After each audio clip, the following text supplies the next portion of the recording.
नमस्कार, मी डॉक्टर कीर्ती भोसले. श्री स्वामी समर्थ. आज आपण किशोरवयीन मुलांना कशी वागणूक द्यावी किंवा त्यांच्याशी कसं वागलं पाहिजे याविषयी चर्चा करणार आहोत. कारण बऱ्याच पालकांचं मत असतं किंवा तक्रार असते की आमचा मुलगा मुलगी वयात येते आणि आता थोडंसं त्याचं उलट बोलणं किंवा थोडंसं त्याच्या बोलण्याच्या सुरात मगरुरी आल्यासारखं आम्हाला वाटतं किंवा हट्टीपणा जास्त वाढलाय असं वाटतं. कसं डील करायचं त्याच्याशी किंवा त्याच्याशी कोणत्याही गोष्टीवरती आम्ही बोलायला गेलो की त्याला ते मान्य नसतं असं कुठेतरी दिसून येतं. तर हे का होतं याचा विचार करणं गरजेचं आहे. म्हणजे किशोरवय हे खरं तर लहानपणातून तारुण्यात पाऊल टाकण्याचा उंबरा असतं असं म्हणायला हवं. कारण आणि या आयुष्यातील उंबरठ्यातून ते मूल किंवा ती मुलगी जेव्हा पलीकडे तारुण्यात प्रवास करणार आहे किंवा एंट्री करणार आहे तेव्हा त्या उंबऱ्यामध्ये अडखळणार आहे किंवा त्याला ते लागू शकतं किंवा तो व्यवस्थित जाऊ शकतो. तर त्याला यातून कसं अलगद पलीकडे आपल्याला नेता येईल हा विचार पालकांनी करणं गरजेचं आहे किंवा काही अंशी ही जबाबदारी पालकांचीच असते.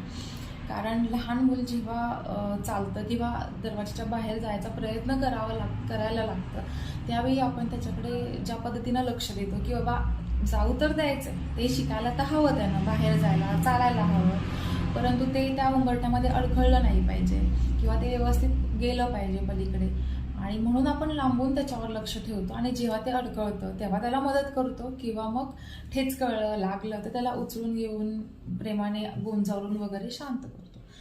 हीच पद्धत काही अंशी या मुलांच्या बाबतीतही लागू पडते.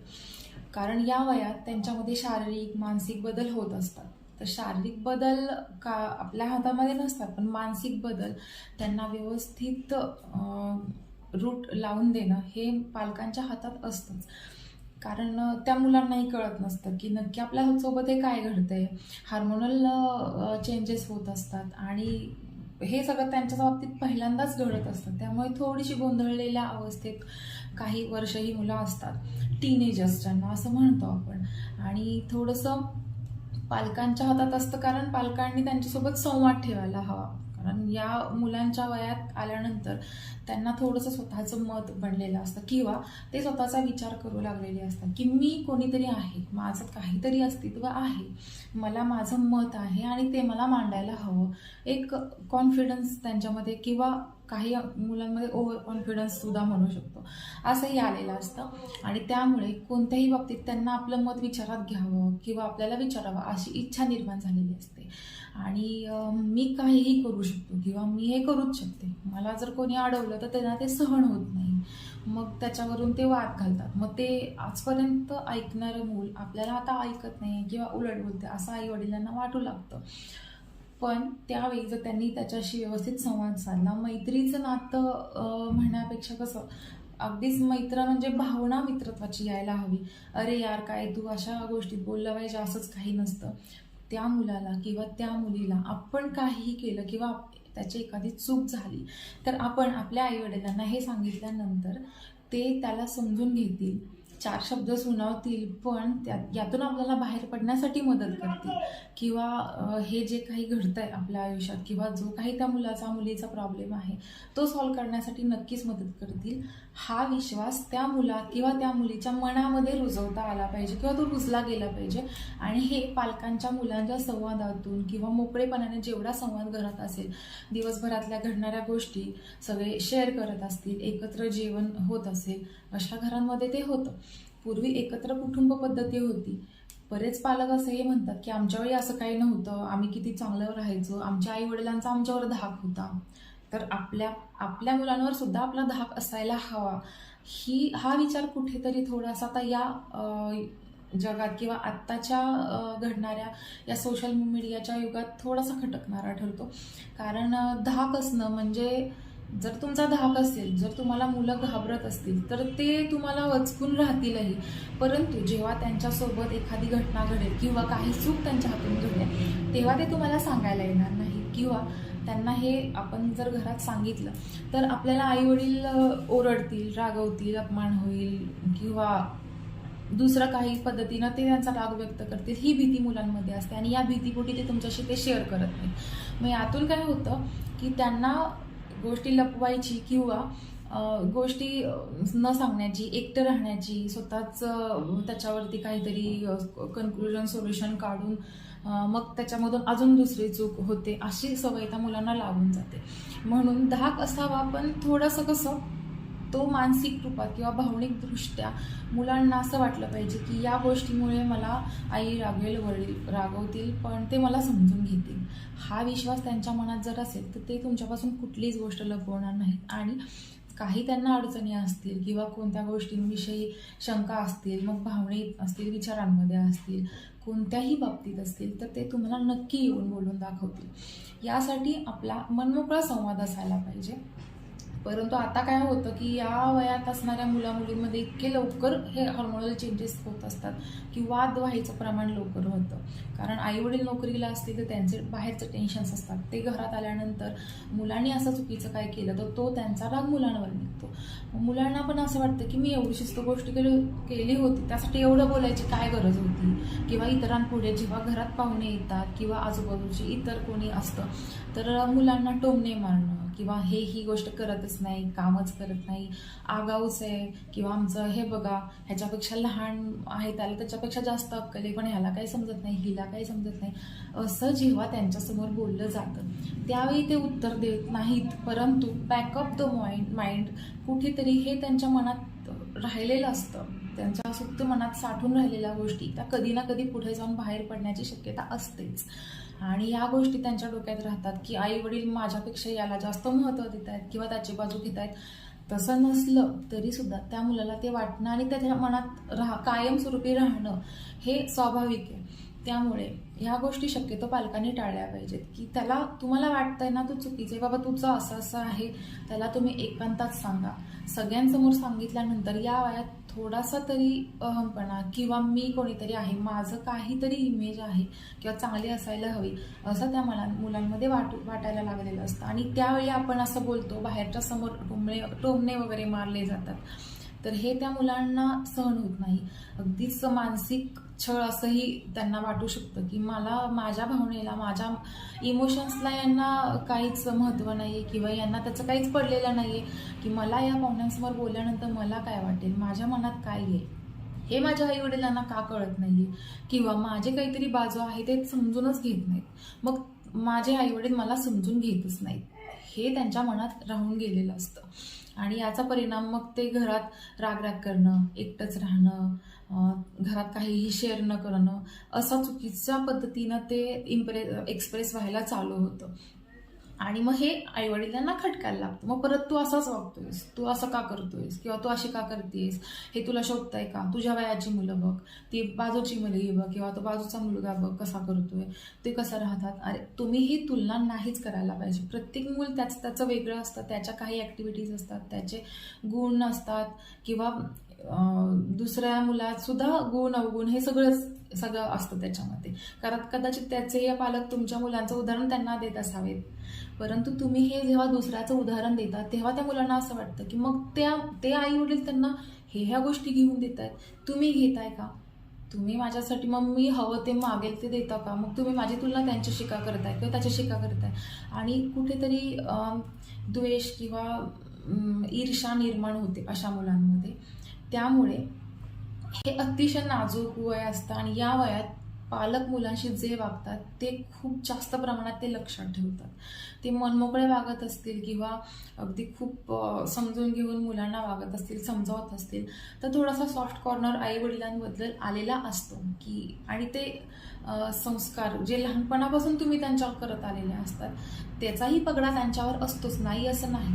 परंतु अगदीच असं नाही की ती मुलं पूर्ण तसंच वागतील. संगतीचाही परिणाम असतो. बाहेर ते जे बघतात, कोणासोबत फिरतात, काय करतात, हे तुम्ही त्यांच्यावर बंधनं न घालता, बाबा तू ह्याच्यासोबत जे फिरतोयस तर असं वाटतं की तू थोडंसं कमी करावंस असं राहणं, तू या गोष्टींवर कॉन्सन्ट्रेट कर, तुझ्याकडे इतक्या चांगल्या हे गुण तुझे इतके चांगले आहेत किंवा अदर ॲक्टिव्हिटीजमध्ये, एक्स्ट्रा करिक्युलर ॲक्टिव्हिटीजमध्ये तू इतका चांगला आहे, त्यात तुझी एनर्जी तू घालव असं जर त्यांना सांगितलं तर ते त्यांना पटणार. पण तू याच्यासोबत फिरू नको किंवा ह्याच्याशी मैत्री करू नकोस असं झालं तर त्यांना ते खटकायला लागतं.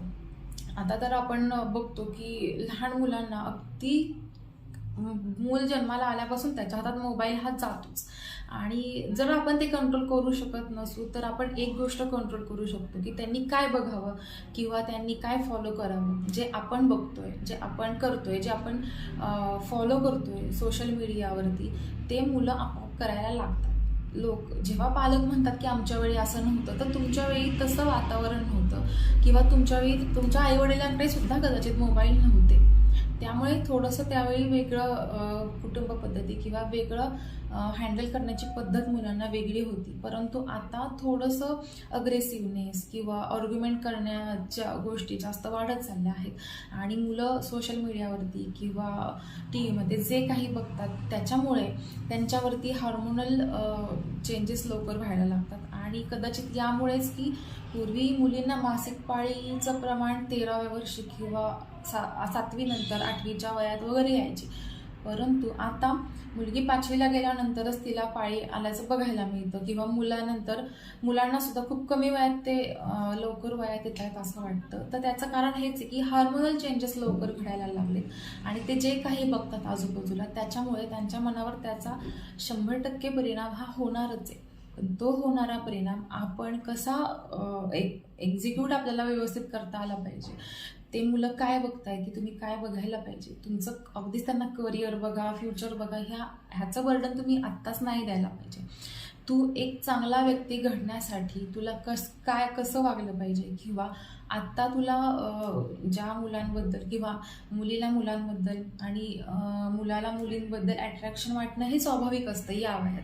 परंतु आम्ही या वयातून गेलो, आम्ही असलं काही कधी केलं नाही, हे तुम्ही नाही ऐकू शकत. कारण त्यांचं माइंड बाहेर गेल्यानंतर तुम्ही तिथे नसता त्यांना सांगायला. त्यामुळे जेव्हा इथं तुम्ही व्यवस्थित जर आधीच ती जमीन इथली सुपीक करून ठेवली तर त्यात येणारं पीक जे कोणी भरवल ते सगळं व्यवस्थित प्रमाण किंवा ते पीक चांगलंच आलं पाहिजे याची आपण जेव्हा त्या जमिनीची मशागत आधी करतो. कारण पुढं आपल्याला माहिती असतं की याच्यात आपण जे पेरणार आहे ते व्यवस्थित यायला पाहिजे. तसंच आपल्या मनाचं असतं. मग त्यांच्या मनामध्ये तुम्ही आधीच एखादा चांगला प्रसंग आहे, सगळ्यांचा मूड अगदी छान आहे, खूप छान वातावरण आहे घरात, अशा वेळी मुलांना बसून किंवा हे बघ आमचा तुझ्यावर विश्वास आहे, परंतु तुझं जे वय आहे ते या वयात बऱ्याच जणांचा पाय घसरतो. तर का घसरतो? तर तुम्हाला असं वाटतं की बघा बाबा तो मुलगा गाडीवर घेऊन फिरतोय किंवा ती किती छान मेकअप वगैरे मध्ये असते, याच गोष्टींचं जास्त अट्रॅक्शन असतं. या वयात तुम्हाला बाकीच्या गोष्टींचं किंवा पुढे हा मुलाचं काय करिअर असणार आहे किंवा हा मुलाचं घरात काय आहे किंवा तो कसा वागतो या गोष्टींचं त्यांना काहीही माहिती नसतं किंवा याचे विचार त्यांच्या डोक्यात येणार नाहीत. हे त्यांना आपण समजावून द्यायला हवं. कारण एक गोष्ट तुम्ही सांगू शकता की 10वीपर्यंत किंवा 12वीपर्यंत तुझं अभ्यासाचं वय किंवा तुला इतर गोष्टींमध्ये तू जास्त इंटरेस्ट दाखवून करशील तेवढं तू जास्त पुढे जाशील किंवा तुला एक तुझ्या फ्युचरचं पाया आता घडवण्याचं हे वय आहे. जर तुला एखादा मुलगा आवडला, मुलगी आवडली तर तू नक्की आम्हाला सांग. परंतु हे सगळं 12वी नंतर जेव्हा तुला समज येईल की काय योग्य आहे काय चुकीचं आहे. नाहीतर बऱ्याच वेळा असं होतं की घरात काही गोष्टींवर बंधनं असतात आणि बाहेर ती त्यांनाच्या गोष्टींची पूर्तता केली जाते. मग घरात कॅडबरी वगैरे चॉकलेट या गोष्टी खाऊ दिल्या जात नसतील किंवा अभ्यासच कर, हेच कर, मोबाईल घेऊ नको.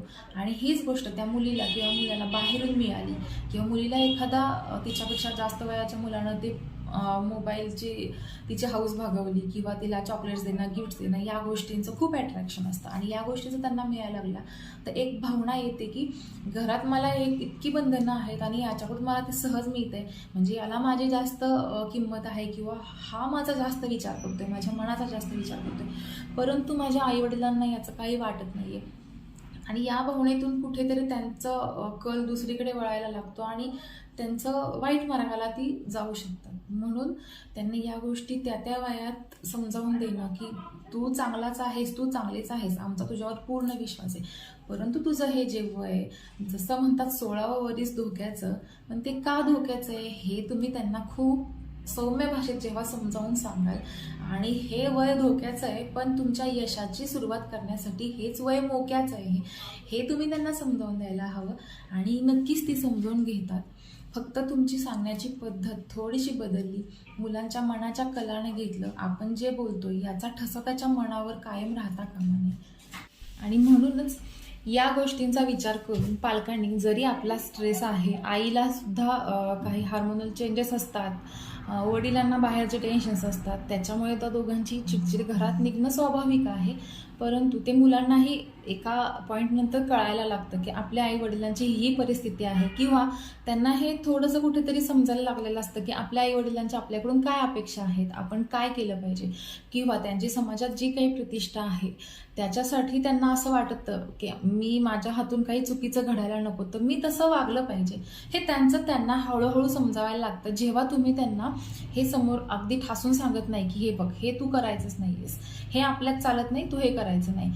ह्या गोष्टीचा त्यांना वेगळा इम्पॅक्ट पडतो. परंतु जेव्हा तुम्ही सांगता की आपण असं वागलं तर याचा इतका चांगला परिणाम होतो, लोक आपल्याला एवढं चांगलं बोलायला लागतात किंवा आपल्याशी असे वागायला लागतात, हे त्यांना समजलं तर त्यानंतर त्यांना कळू लागतं, किंवा आपल्या करिअरमध्ये आपण काय केलं पाहिजे, किंवा आई वडिलांमध्ये कोण आपल्याविषयी कसं बोलतंय, किंवा आपली कोणीतरी एक जास्त बाजू घेत आहे, एक कमी घेत आहे, हे सुद्धा त्यांना कुठेतरी कळायला लागलेलं असतं. काही वेळा तर असं होतं की मुलं असंही करतात की बाबा आई जर जास्त समजून घेते तर ती वडील बाहेर गेल्यानंतर तिला थोडंसं काहीतरी सांगणं किंवा थोडंसं इमोशनल ब्लॅकमेल करणं, या गोष्टी ते करू लागलेले असतात, आणि हे अगदीच नॅचरल आहे. परंतु आई वडिलांनी जर हे समजून घेतलं की आपलं मूल हे हाताबाहेर जाऊ नये असं म्हणण्यापेक्षा त्याला आपल्या हाताने गोंजवून ते आपल्याशी संलग्न कसं राहील, किंवा त्याच्या सुप्त मनामध्ये आपल्याविषयी चांगलेच विचार राहतील. किंवा काही वेळा तर असं होतं, काही घरांमध्ये मुलांच्या काही चुका होतात आणि त्यांना तू नालायकच आहे, किंवा बाबा तू बाहेर जा, घराच्या बाहेर काढलं जातं जर काही सिव्हिअर एखादी चूक घडली तर. त्यावेळी त्या मुलाला जर तुम्ही समजावून घेतलं, त्याला व्यवस्थित सांगितलं, त्याला त्यातून बाहेर पडायला मदत केली, तर खूप जास्त रिस्पेक्ट तुमचा तो करायला लागतो, किंवा ती मुलगी करावी लागते, आणि तिला त्याची चूक पुढे जाऊन समजते की हे माझं चुकलंच होतं, परंतु माझ्या आईवडिलांनी त्यावेळी मला जर असं वागवलं असतं तर आज माझी वेगळी परिस्थिती असते. परंतु त्यांनी तसं न करता आज ते माझ्यासोबत राहिले, त्यांनी मला प्रत्येक गोष्टीत साथ दिली, आणि म्हणून मी त्यांच्यासाठी काहीतरी करायला हवं, किंवा त्यांना मी खुश ठेवायला हवं, त्यांना माझ्या बाबतीत खूप चांगलं फिलिंग राहील असं मी वागायला हवं. ही एक भावना मुलांमध्ये रुजत जाते आणि तसे ते वागू लागतात, ज्याला पुढे जाऊन आपण संस्कार असं म्हटलं जातं. परंतु सगळ्या गोष्टींचा विचार करून पालकांनी थोडी मुलांची जबाबदारी घेणं, त्यांना वेळ देणं, घरात संवाद ठेवणं, पूर्वीसारखे एकत्रित कुटुंब पद्धती आता नसते, त्याच्यामुळे थोडं आई वडील बाहेर असतात, मुलांमध्ये एकाकीपणा आलेला असतो. त्यामुळे जेव्हा मिळेल तेव्हा, वेळ मिळेल तेव्हा, सुट्टी दिवशी मुलं असताना त्यांना तू सिंगिंगमध्ये जा, तू डान्समध्ये जा, तू फेमस हो, या गोष्टींचा तुम्ही बोदरेशन टाकूच नका, प्रेशराईज नाहीच केलं पाहिजे. हां, मुलांमध्ये एखादा टॅलेंट असेल त्याला जरूर वाव दिला पाहिजे. मग तुम्ही मार्कांकडे नाही बघितलं पाहिजे, तुला एवढे मार्क मिळायलाच हवेत किंवा शाळेमध्ये इतके टक्के मिळायलाच हवेत. आता ते दिवस नाही आहेत की आता 10वीला तर नापास होणं कठीण झालेलं असतं, कारण इतक्या सरकारने सोयी केलेल्या आहेत, आणि या मार्कांचा उपयोग फक्त पुढे जाऊन ॲडमिशन घेण्यासाठीच होतो. बऱ्याचदा काही डॉक्टर असतात, वकील असतात, इंजिनियर असतात, जे आपलं काम सोडून इतर कामांमध्ये खूप चांगल्या पद्धतीने रमलेले असतात किंवा खूप चांगल्या पद्धतीने सेटल झालेले असतात, कारण त्यांना त्यामध्ये रुची असते. तर मुलांना स्पोर्ट्समध्ये इंटरेस्ट असेल किंवा इतर ॲक्टिव्हिटीजमध्ये असेल तर त्यात जरूर वाव दिला पाहिजे.